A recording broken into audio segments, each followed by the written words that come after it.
President. Mr. President, the Supreme Court issued a ruling declaring the impeachment complaint against Vice President Sara Duterte unconstitutional last July 25, 2025. Am I correct? That is correct, Mr. President. And some of our colleagues, some senators, criticized that such decision undermines the separation of powers.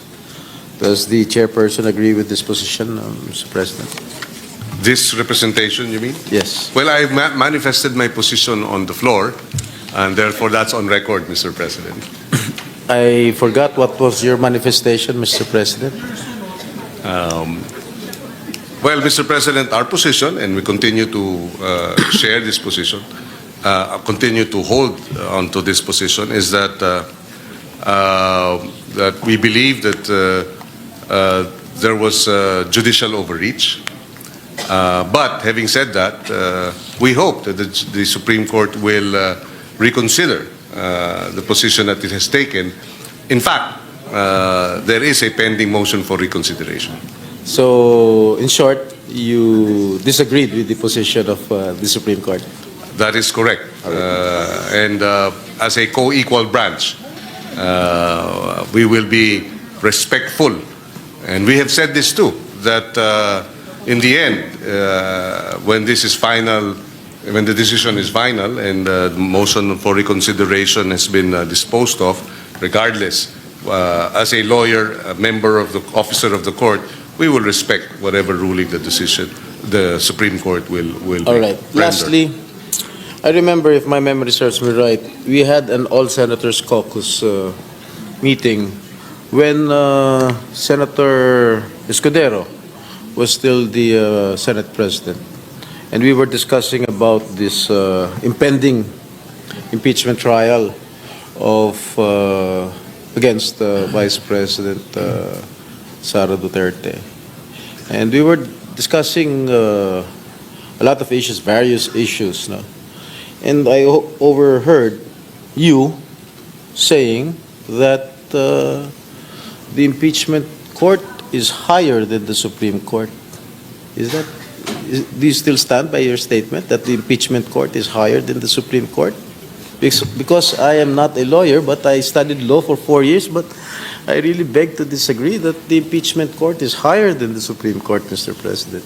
Well, it is higher in the sense that a sitting Supreme Court justice can be dismissed on impeachment cases by the impeachment court. In that regard, we are able to hold a Supreme Court justice to account. We render judgment. So it's a novel legal question and legal argument. You mean to tell this representation that we can summon the justices of the Supreme Court? What if they don't want to appear here? What can we do? Well, we actually summoned. Can we just force them to? We actually summoned. The with due respect to our colleague, we actually did have the former Supreme Court justice appear before the impeachment court. Who? So, yeah, I know Corona. that because it was an impeachment.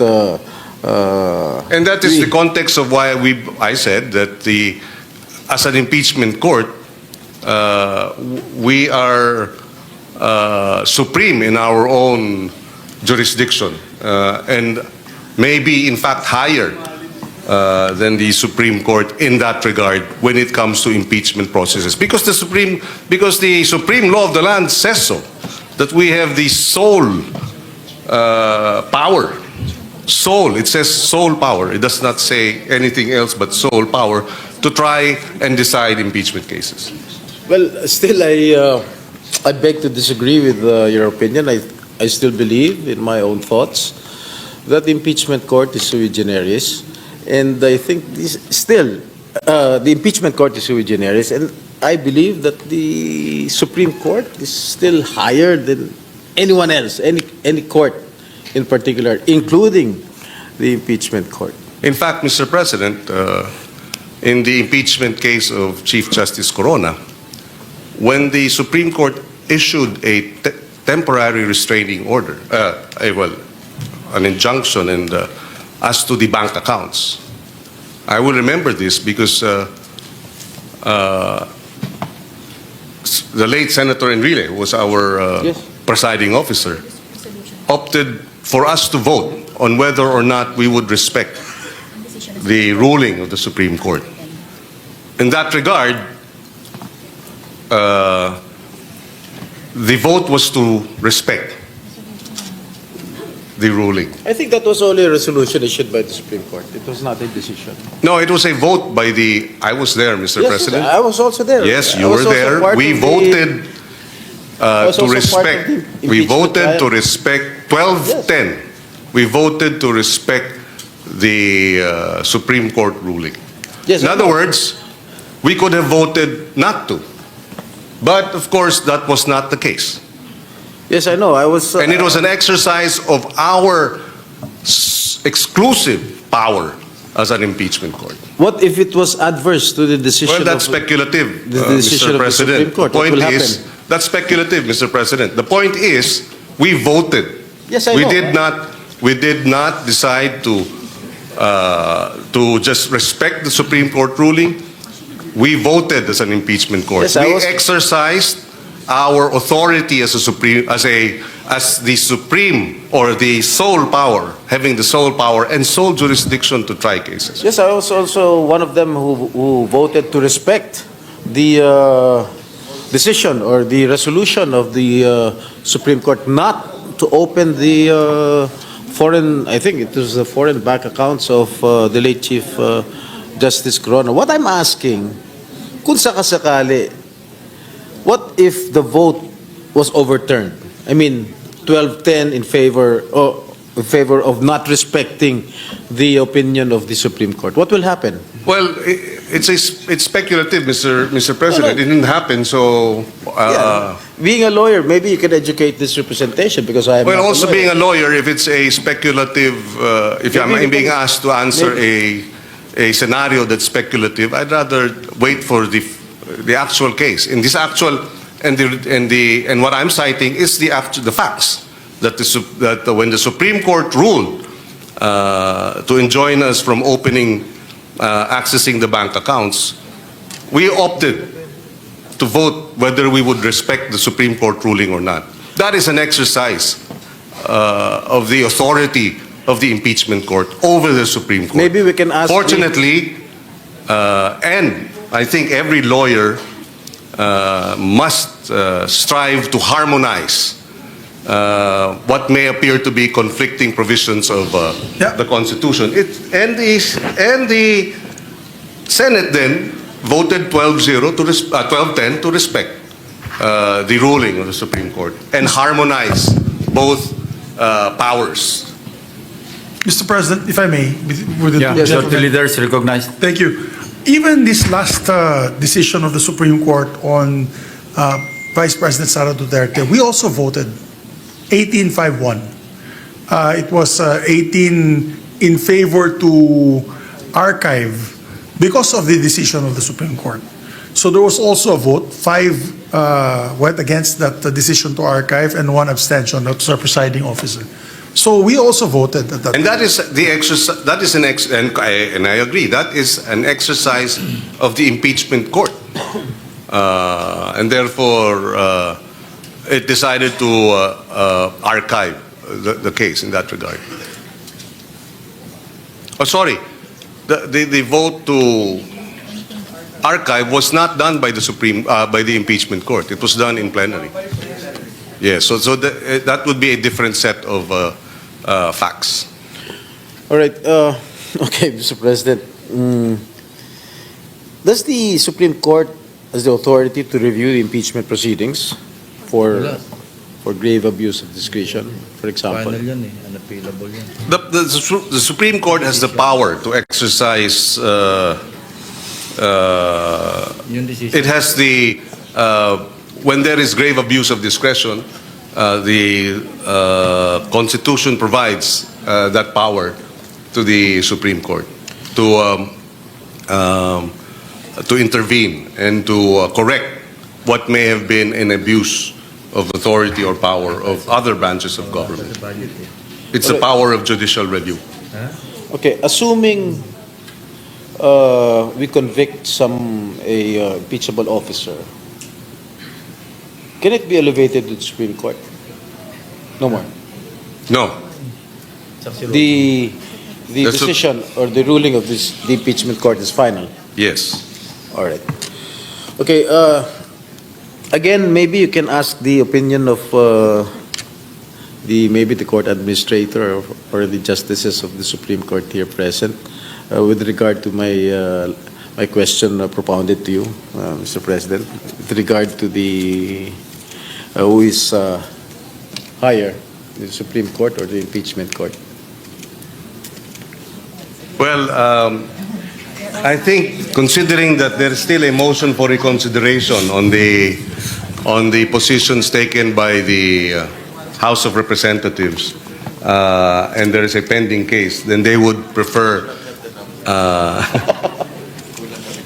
Yes, kulang daw ng 12. But kidding aside, it would be sub judice. Okay.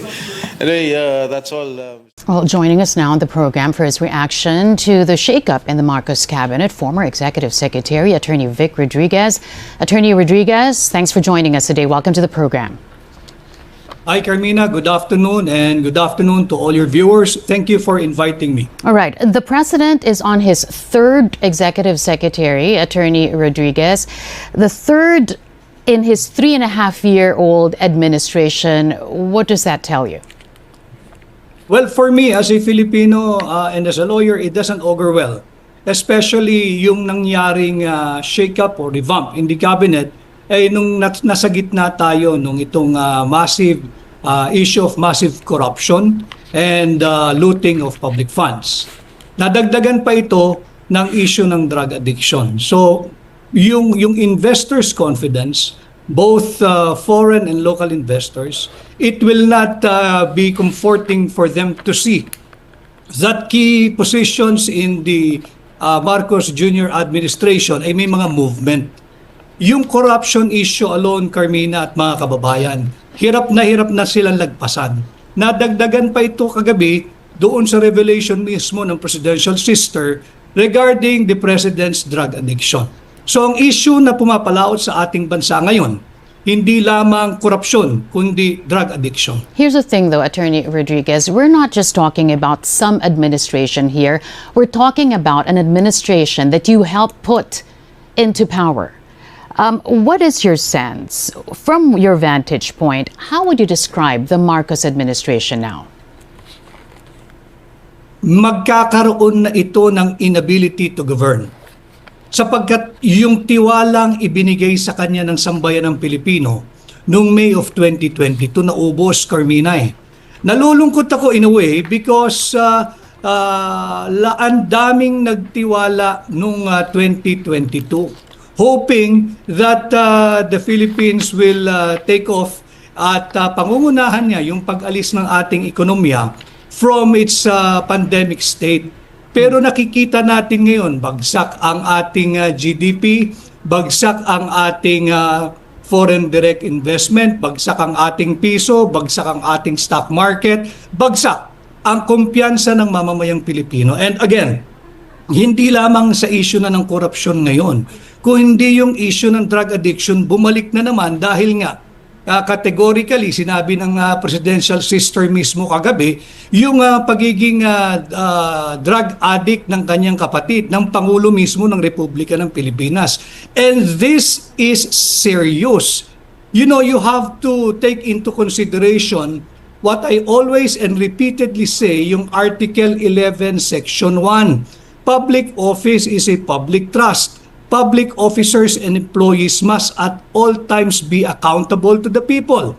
Yung drug addiction, Carmina, is not just a crime. It's a brain disorder. It's a public health issue.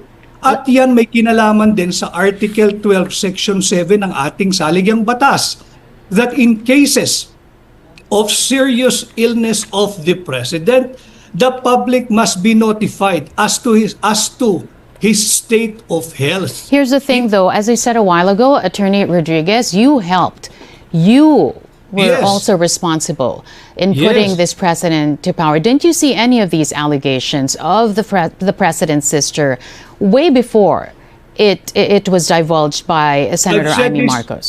I've said this many times, Carmina, and I will say this again in your program. I am no virgin when it comes to talks of his being a drug addict or drug dependent or drug user. Pero wala akong nakitang personal nang kami magkasama. Hindi ko talaga nakita eh.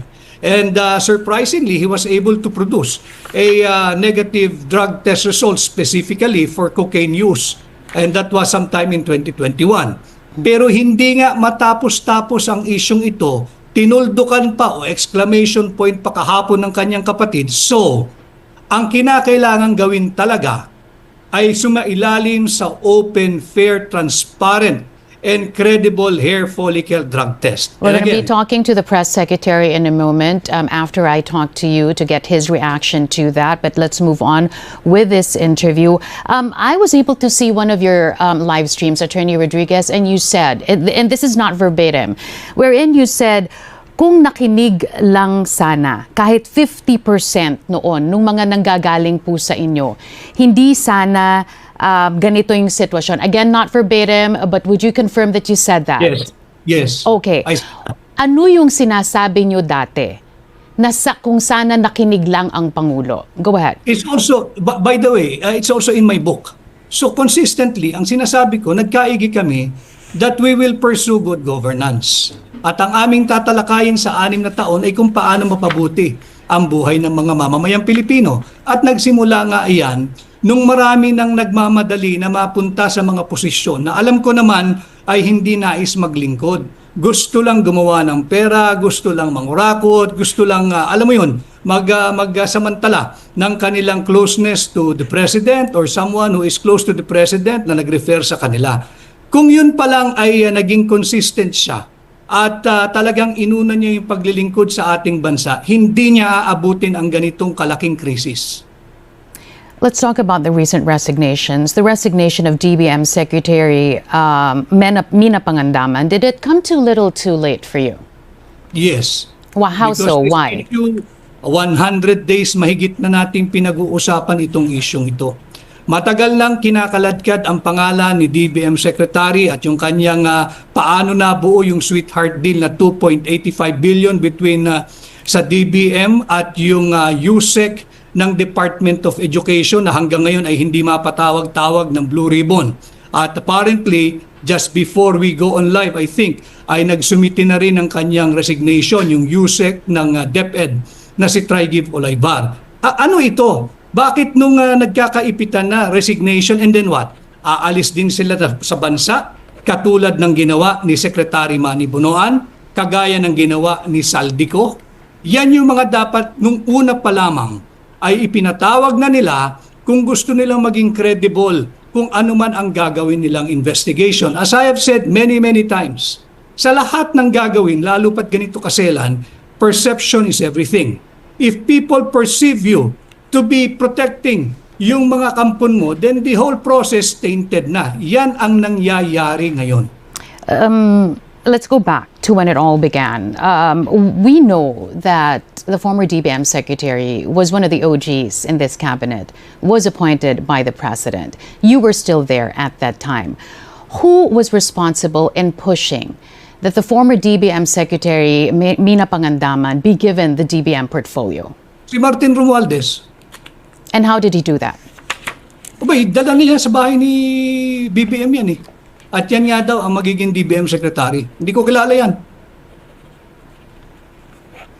And what was being said during that time as to why she should have that portfolio? Well, apparently, marunong daw sa proseso ng gobyerno. Marunong naman talaga. Sumobra nga lang ang dunong, hindi ginamit sa tama. At qualified naman, etc. Di okay naman. I am just the executive secretary, the glorified secretary to the president. Yun lang naman ang papel ng executive secretary. So pag nagdesisyon ng presidente, itong ating DBM, di yan ang ating DBM. But malinaw sa akin na ang nagdala dyan sa bahay ni BBM doon sa Forbes ay si Martin Romualdez. Hindi ho ba kayo nagtaka ng mga panahon na yon as you were forming the cabinet of the president whom you helped win in the 2022 elections? Kung bakit siya? Hindi ako pwedeng magduda, Carmina, lalo na pagka meron ng disposisyon or desisyon ng aking Pangulo. Sapagkat, again, I'm just his alter ego, eventually and ultimately, kung ano ang kanyang mapapagpapasyahan, hindi naman pwedeng mas marunong pa tayo doon sa pinakamataas pagdating sa hierarchy ng gobyerno. So, nung binigay niya yung kanyang approval, yung kanyang imprimatur, yan na ang DBM Secretary. But was there something during that time that gave you pause, that sort of made you tentative about the decision, giving her, the former DBM Secretary Pangandaman, the budget portfolio? Go ahead. Sincerely, Carmina, wala na akong opportunity sapagkat nung dinala nung gabing iyon, right there and then, okay, siya ang DBM Secretary. Dahil nga dinala ni Martin Romualdez. Knowing what you know, that she resigned out of delicadeza, should this have been Pangandaman's reason, or even without the revelations of former Congressman Azaldi Co, should there have been another reason for the resignation of Pangandaman, given that she too was responsible for the passage of, at the very least, the questionable budget for 2025? Nahirapan na siya magsinungaling at mag-cover up for this administration. Mahirap magsinungaling, lalo na kung yung disbursement ng ating national budget, itong illegal, invalid, immoral, unconstitutional, and criminal 2025 national budget, mahirap mo i-cover up yan. Dahil hindi lang naman single piece of document, ang daming papel niyan, ang daming kopya niyan, hindi mo ba pagtatagpi-tagpi yan. And I think, umangat na rin yung pressure sa hindi na manageable level. That's why she asked for the president to let her go. But should that be the end of the story? No. Nakita na natin Sabi ko nga sa iyo, perception is everything. In a talk as serious as corruption and drug addiction in government, perception is everything. Pag nakita mo nagtatakipan na, wala nang maniniwala sa kahit anong proseso. At ito ay hindi ko lamang haka-haka bilang Pilipino.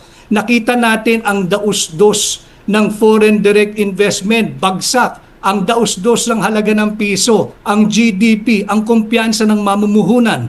Even the President of South Korea binawi yung 28.5 or 28.8 billion peso loan ng South Korea sa Pilipinas. Bakit? Ang rason niya, simple, massive corruption and looting of public funds. Now, what do you know about Trigiv Olivar, Attorney Rodriguez? You've mentioned his name several times in your live streams, also in various interviews. What do you know of him? Was he already there when you were forming the cabinet of the president? Hindi familiar yung pangalan niya I keep on mentioning him, and even in your program, Carmina, based on the affidavit of former USEC Robert Bernardo of the DPWH, katangi-tangi nanghingi ng listahan, binigyan ng listahan worth 2.85 billion, at tingnan mo naman ang kapal na mukha nito na i-release agad yung 2.85 billion at humingi ng 15% commission. At pinatunayan sa affidavit ni Robert Bernardo, naghatid ng makailang ulit sa Magallanes at iba't ibang lugar. Yung 15% ng 2.8 billion pesos ay halos 500 million pesos. Dito nagsimula lalo ang pagdaus-dus ng kumpiyansa ng taong bayan sa administrasyon ni Bongbong Marcos. Bakit?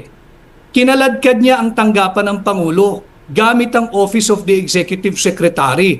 Natigil ang hearing ng Blue Ribbon ng napakatagal, hindi nila sinasagot. Hanggang sa hindi na talaga maawat ang paghingi ng tao ng transparency, full accountability, and justice. Attorney Rodriguez, I've watched your interviews several times, your live streams as well. You've been calling for transparency and accountability. At one point, you even said, wala namang masama sa pag-ako ng pagkakamali. Again, not verbatim, but in so many words, you said that. Ayusin lang ang investigasyon, you said that as well. But how did you go from there to calling for the president to step down? Ang linaw-linaw na ayusin yung investigation, pinagtatakpan yung mga alyado every time na may lalabas at magsasalita, ang laging sasabihin lang, destabilizer o kaya yinuyugyug ang gobyerno. Again, corruption is destabilization. But that's where it gets tricky, Attorney Rodriguez, because who stands to benefit from your call for the president to step down? The Filipino people, Carmina, para matuldukan na itong korupsyon na ito. How can the Filipino people stand to benefit if the vice president takes the presidency by virtue of the president stepping down, when you're just going to put in place another dynasty whose history is also peppered with allegations of corruption, instability in behavior, even murder, deaths of countless deaths of your countrymen, Attorney Are you Rodriguez, saying not to that mention the damage to freedom of expression, which you oddly enough claim to protect as well. Go ahead. Are you saying that when Bongbong Marcos, assuming he will step down, we will abandon the 1987 Constitution and skip the rule on succession? You've mentioned about murder. Meron bang kasong murder ang Vice President, Carmina? I'm talking May about magagawa ba another tayo dynasty. kung She's siya another member. ang naging She's a family halal na member of pangalawang another Pangulo dynasty. Na mas malaki ang boto sa Pangulo. Wala tayong magagawa ron. I never advocated anything that is outside of the constitutional loop or constitutional orbit. But here's the thing. Vice Here's the President, thing. and by the rule on succession, when the President is no longer capacitated to govern, the Vice President shall assume the role of the President. But how Wala can akong you- magagawa ron. Hindi ko inimbento yun.